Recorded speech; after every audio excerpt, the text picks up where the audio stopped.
Di ba political suicide yung ginagawa nila?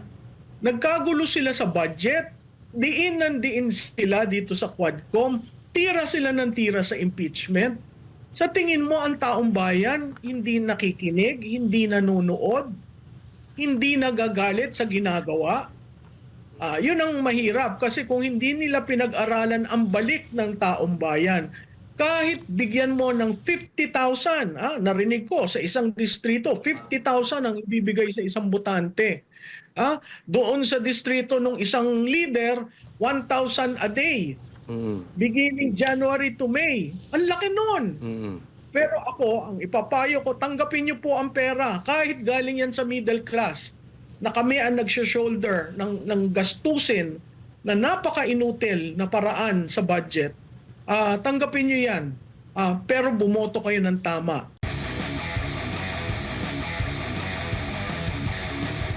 Alam mo, tama ang sinabi ni Senator Go at ng President, ang dating Pangulo, no? Hintayin natin na ma-file yung kaso sa korte.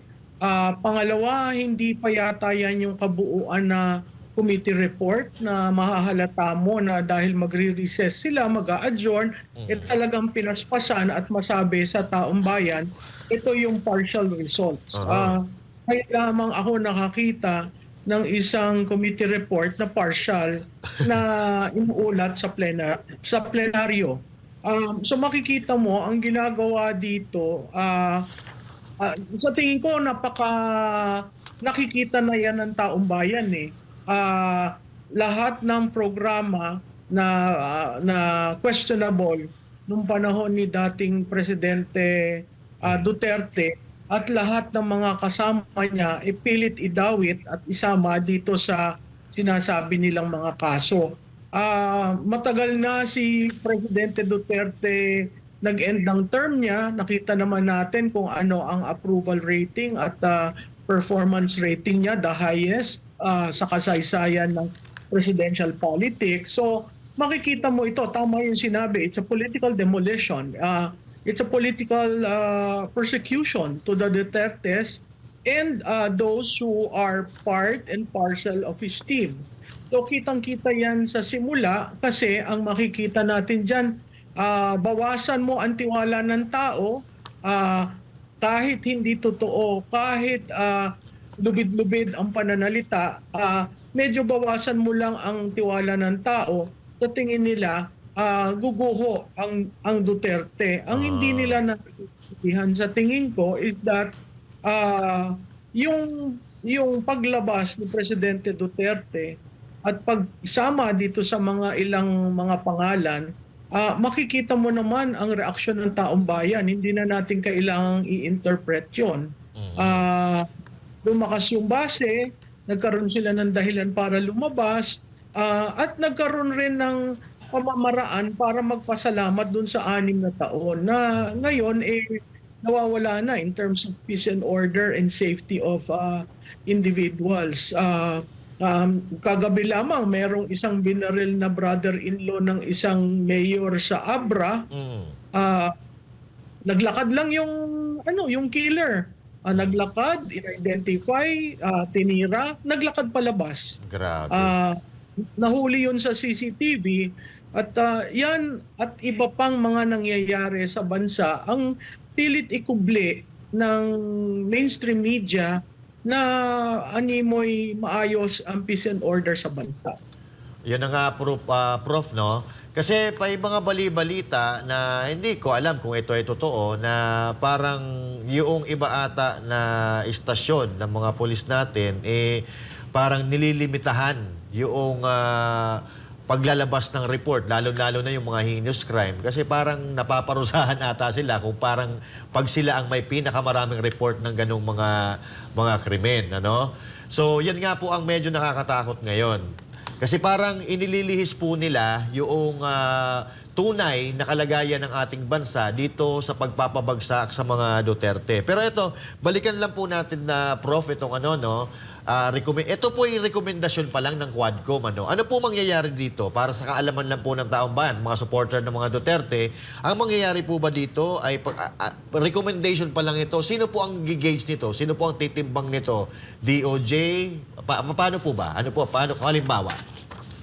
Ang mali dyan sa ginawa, nag-privilege speech si Congressman Barbers na hindi pa naman committee report yan. Ang committee report kasi kailangan may pirma ng majority ng members. Tatandaan mo, Quadcom yan. So, apat na committee pinagsanib. So, ang tanong dyan, may committee report ba? Yung committee report ba ay na-table sa Committee on Rules para mai-add sa order of business? Kasi yung committee report na yan, kailangang aksyonan ng plenaryo. Nagbotohan ba ang plenaryo dun sa committee report? Walang nangyaring ganyan. Nag-privilege speech lamang at sinabi na, ito yung partial recommendation natin. Mukhang hinahabol sa pagtatapos ng adjournment ng Kongreso, no? So kung yan ay pumasa sa plenaryo, nagdebate, pumasa, inadapt, ang mangyayari niyan, ibibigay mo sa executive branch, sa DOJ, para pag-aralan.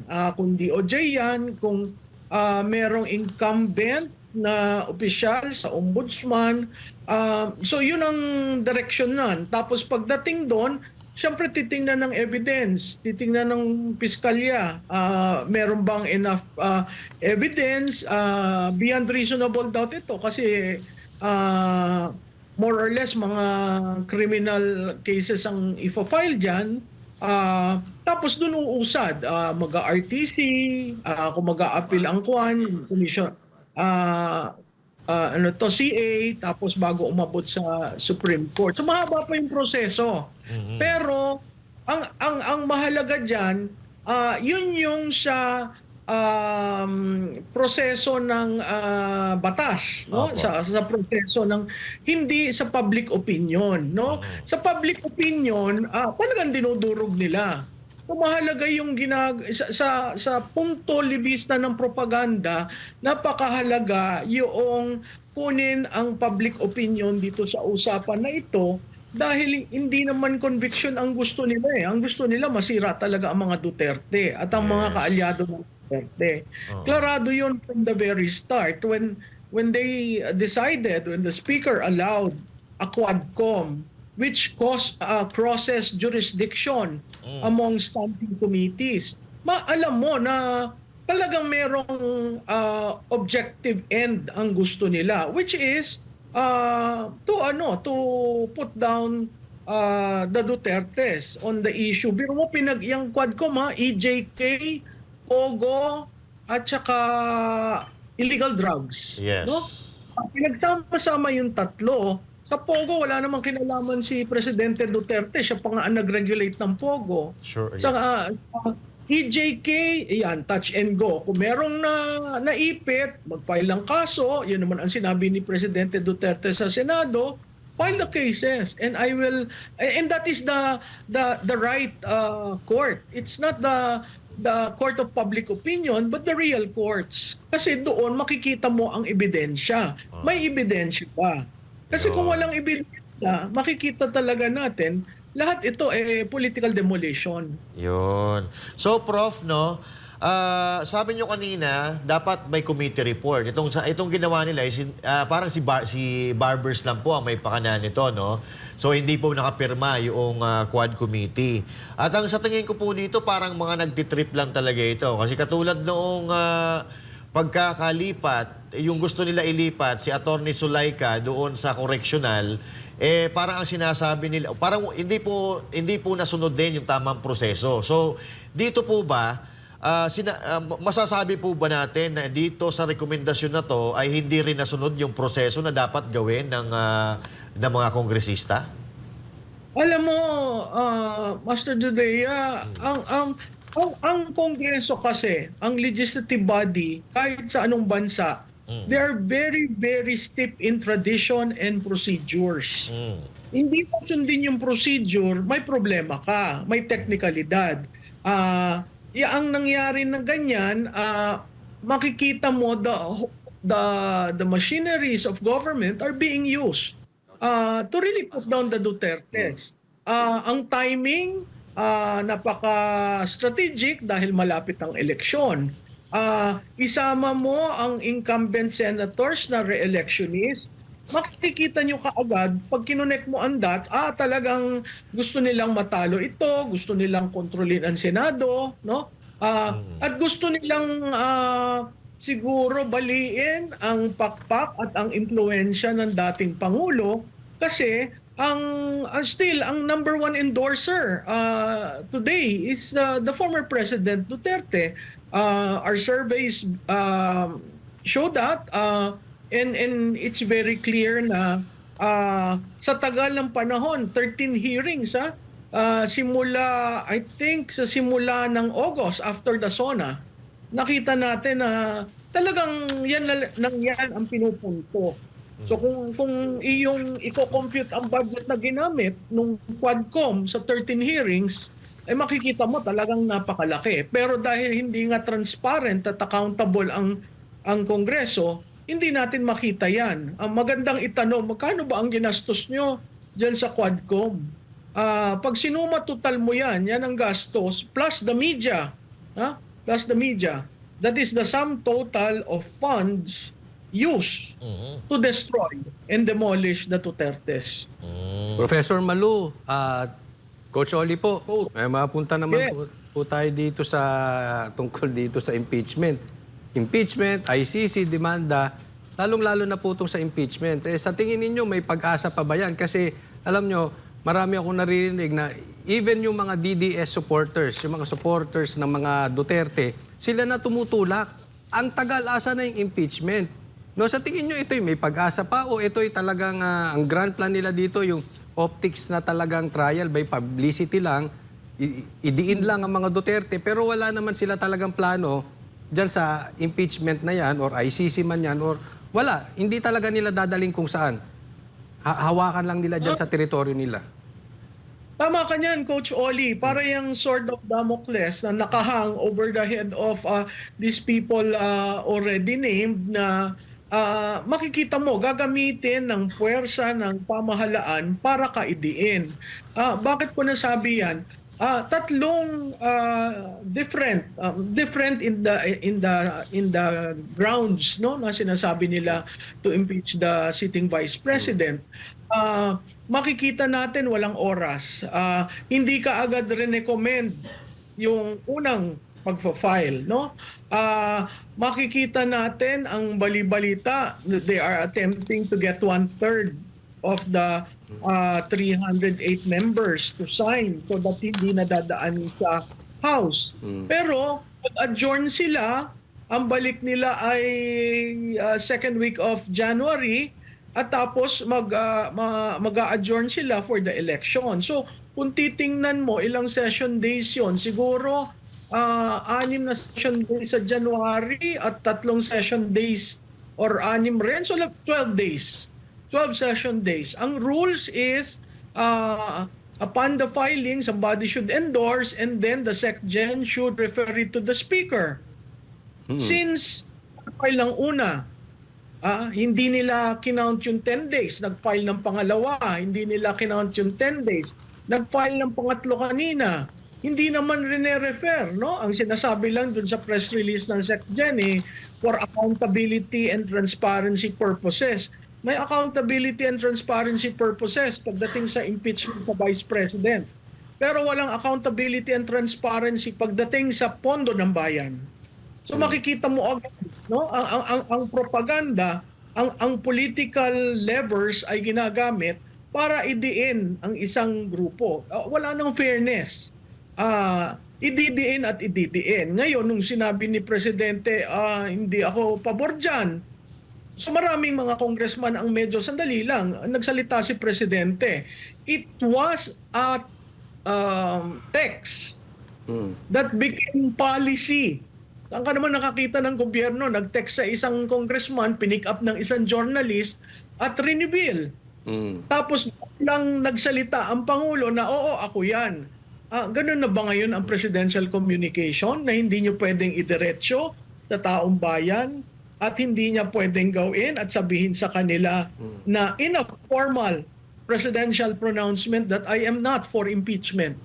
Let's stop that. Sinabi lang nila after rumilis yung text. So makikita mo, sa katulad nga ng parati kong sinasabi, sa politika lahat yung plano. Hindi basta-basta nangyayari na hindi planado. So ito, planado ito.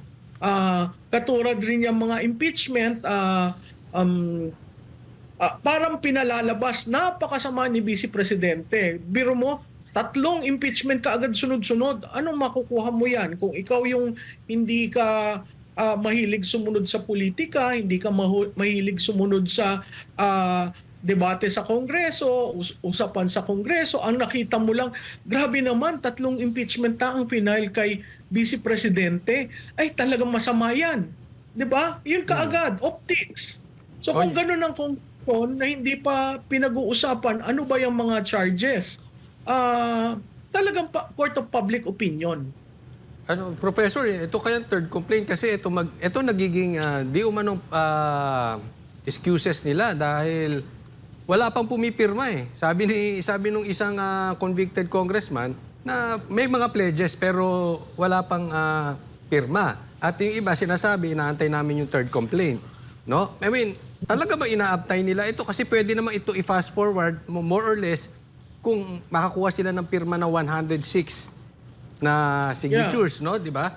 So, hindi kaya excuses na lang nila ito, hindi talaga nila kaya impeachment dahil alam nila mabango pa ang mga Duterte at syempre parang pumirma ka ng political suicide kung isa ka doon sa mga sa pipirma. Coach Oli, tama ka dyan. Yung obserbasyon na yan, I share that kasi kung titingnan mo rin ng attendance sa mababang kapulungan, ninipis. Marami nandun sa opisina nila, hindi bumababa.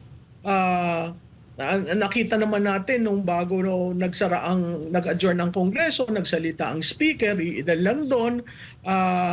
Alam mo sa political institution, maraming nagmo-monitor eh. So maraming nanonood dyan at nag-oobserba. So makikita natin yung ginagawa dyan sa impeachment.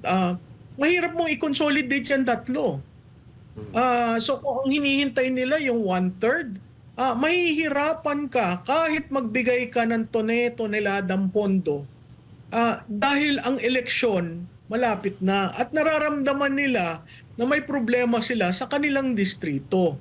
Iba ito doon sa budget lamang, no? Pero ito, diniin mo si Vice President, sinabayan mo ng kay Duterte. Kung titingnan mo, halos magkakasabay eh. Ano ang pinupunto niyan? Natitirahin ko kayong mga Duterte, i-demolish ko kayo. At ang crucial dyan na sa tingin ko hindi nila napag-aralan o na-measure anong impact niyan sa tao. Alam mo, ang realidad dyan, tumataas ang bilihin, tumataas ang tubig, tumataas ang elektrisidad, tataas ang toll fee. Lahat magtataasan by January. Tapos nagkagulo sila sa budget. 'Di ba? Di ba political suicide yung ginagawa nila? Nagkagulo sila sa budget, diin sila dito sa Quadcom, tira sila ng tira sa impeachment. Sa tingin mo ang taong bayan hindi nakikinig, hindi nanonood, hindi nagagalit sa ginagawa? Yun ang mahirap kasi kung hindi nila pinag-aralan ang balik ng taong bayan, kahit bigyan mo ng 50,000, narinig ko sa isang distrito, 50,000 ang ibibigay sa isang botante. Doon sa distrito ng isang leader, 1,000 a day. Beginning January to May. Ang laki nun. Pero ako, ang ipapayo ko, tanggapin niyo po ang pera. Kahit galing yan sa middle class, na kami ang nagsho-shoulder ng gastusin na napaka-inutil na paraan sa budget, tanggapin niyo yan. Pero bumoto kayo ng tama. Dahil ngayon nyo maririnig ang taong bayan, ngayon nyo mapaparinig sa kanila kung anong uri ng politika meron sila. Prof, ito pa, isa pa to. Speaking of political suicide, itong mga pinapakontempt at mga pinagsisigawan na general, mga men in uniform, na akala mo ay sila ay akusado or guilty na, 'di ba? Ano pong masasabi niyo dito sa pag inahul na epekto nito kahit na ikaw ay hindi parte ng Quadcom kasi marami pong tahimik ngayon eh. And ang tao nanguhula, sino ba? Sino ba dito? Ito ba parang ang labas ngayon? Ito ba ay Duterte or ito ay Martin? Parang ganun na lang eh, Prof. Alam mo, Coach Oli, nakakalungkot yan. Kasi yung tinitira nila, nanilbihan. I mean, they threw their life on a profession they chose. Katulad yung si Wilkins Villanueva. Meron pang isang colonel na ngayon yata na contempt at nandyan pa rin sa House of Representatives. Grialdo, oo. Ako kay Grialdo saludo ako dahil nagsalita siya, nagpakatotoo siya sa Senado. Biro mo, may kwan sa balikat at lahat, kukunin mo at ilalagay mo daan sa House of Representatives. Ano ba ngayon ng House of Representatives? Korte? Prison? Diba? Nakakalungkot yan. Lalo na dun sa mga kongresistang animo ay Diyos na kung makapagtanong at suminghal, akala mo sila parati ang tama. Nalulungkot ako doon dahil para bang binubusabos ang lahat na pumupunta dyan sa Quadcom. Paano nagkaganito ang uri ng ating politika? No?